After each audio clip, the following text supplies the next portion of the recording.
அம்பானி நானாகிறேன் இந்த இன்ப மகாராஜ பெற்ற புது ரோஜ எலிசபெத் ராணியின் பேத்தியே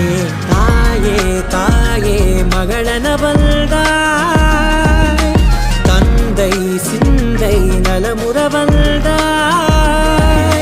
நீயே லோகம் என்று ஆனாய் பெண்ணே என்னை ஆளும் தெய்வம் நீதான் கண்ணே பெற்றது நானா இல்லை உன் மகனே நானம்மா தாயே தாயே மகளன வந்தாய் தந்தை சிந்தை நலமுற வந்தாய்